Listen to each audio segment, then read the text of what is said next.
Hello दोस्तों, मैं हूं सीए तरनजीत सिंह और आज आप सभी के लिए मेरी इस वीडियो का जो कंटेंट है वो बहुत ही इंपॉर्टेंट होने वाला है।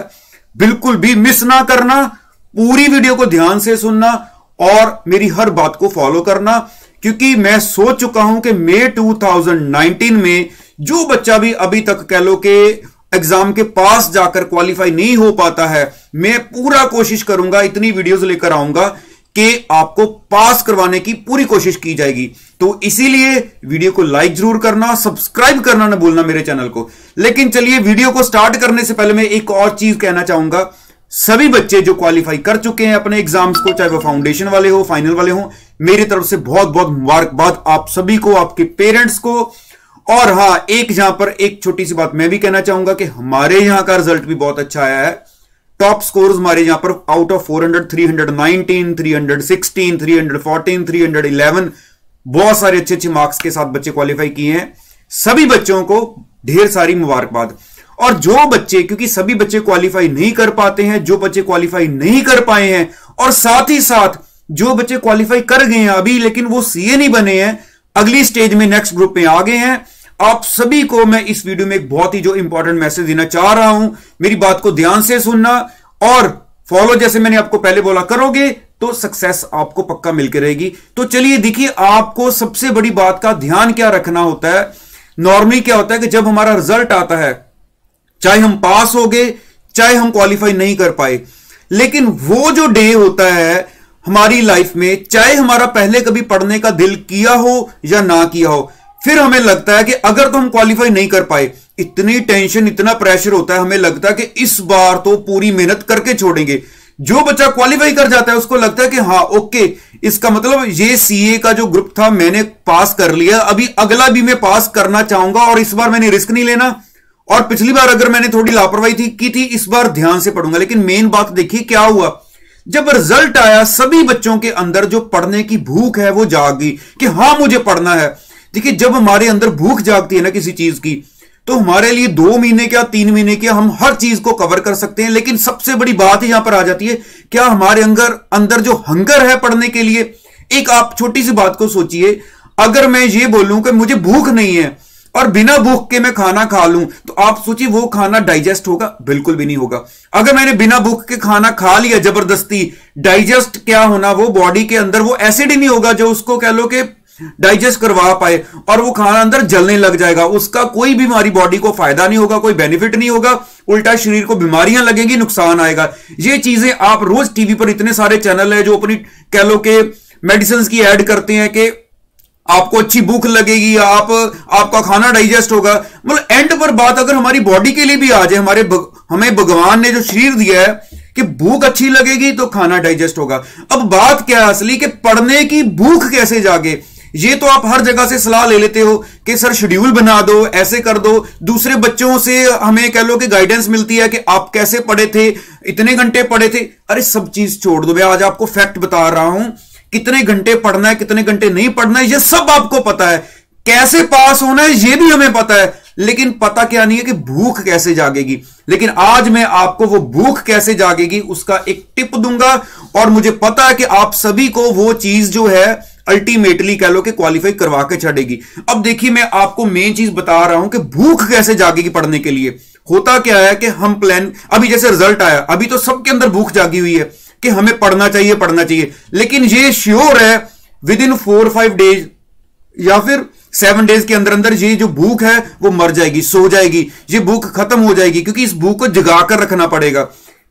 रास्ता क्या है? अब रास्ता ये देखिए कि नॉर्मली क्या होता है कि जब हम किसी चीज को प्लान करते हैं, हम इतना बड़ा प्लान कर लेते हैं। यहां पर मैं भूख को जगाने के लिए आपको एक छोटी सी एग्जांपल दे रहा हूं, पूरी बात को ध्यान से सुनना, मैं बार बार बोल रहा हूं आपको। मान लीजिए मैंने ये सोच लिया मैं कल से जिम स्टार्ट करूंगा, सुबह उठूंगा, अलार्म बजेगा, मुझे लगेगा सो जाओ यार, मैं कल से शुरू करेंगे। अब ये बात कल कल पर जाकर लटक जाती है।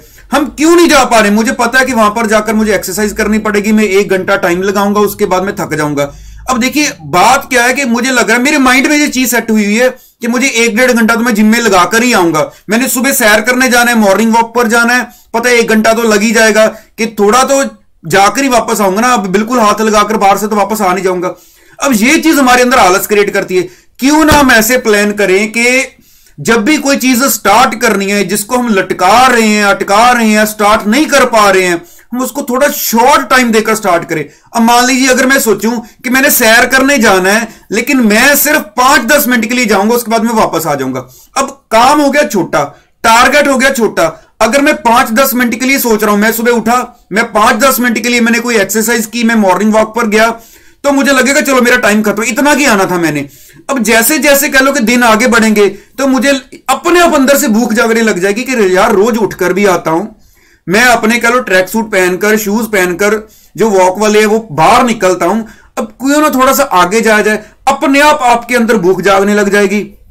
अगर जिम की बात लो, तो जब मुझे लगेगा कि हाँ यार मेरी बॉडी थोड़ी सी अच्छी लगने लगी है, चाहे मैं 5 मिनट ही जिम करता हूं, तो क्यों ना थोड़ा सा ज्यादा किया जाए। शुरुआत करने के लिए छोटा सा टारगेट रखिए। बिल्कुल ऐसे ही अगर आपका मन नहीं करा, मान लीजिए कोई सब्जेक्ट उठा लो, डीटी पढ़ने का आपका मन नहीं करा, आपका एफआर का मन नहीं करा, आपने ये सोचना है कि मैंने जस्ट, देखिए पढ़ने के लिए अगर मैं बोलूं 5-10 मिनट से स्टार्ट करो तो ज्यादा ही शॉर्ट हो जाएगा। पढ़ने के लिए आप स्टार्ट कर सकते हो, चलो ज्यादा ना सिर्फ 15-20 मिनट, कि ये सब्जेक्ट बोरिंग है, लॉ मैंने जस्ट 15-20 मिनट पढ़ना है, 2 पेज पढ़ेंगे, 3 पेज पढ़ेंगे। अब जैसे जैसे आपके 5-7 दिन निकलेंगे 15-15 मिनट वाले, आपको लॉ समझ आने लग जाएगा, आपका इंटरेस्ट बन जाएगा। आपको लगेगा कि यार आज का टॉपिक जो है मैं खत्म कर ही देता हूं, चैप्टर एंड पर आ रहा है, खत्म कर ही देता हूं। हो सकता है 15-15 मिनट के आपने 6-7 दिन लगाए, उसके बाद आपको पता भी नहीं चलेगा कि कब आपने फाइनली जो है 15 मिनट से अपना जो टाइम है वो करते करते आपका 1 घंटे, 1.5 घंटा, 2 घंटे। और देखना, इस चीज को फॉलो करके मैं आपको श्योरिटी के साथ कह सकता हूं बहुत जल्दी ऐसा दिन आ जाएगा, आपकी सेटिंग 15-15 घंटे तक पहुंची होगी, आपको पता भी नहीं चलेगा। रीजन क्या होगा? अंदर पढ़ने की भूख जागी है। लेकिन आज तक कोई भी बच्चा इस चीज को ना तो समझता है, ना ही बच्चों को समझाया जाता है कि पढ़ने की भूख भी एक होती है, उसको जगाना चाहिए। बिना भूख के, मैंने आपको बोला, कोई भी चीज पॉसिबल नहीं है।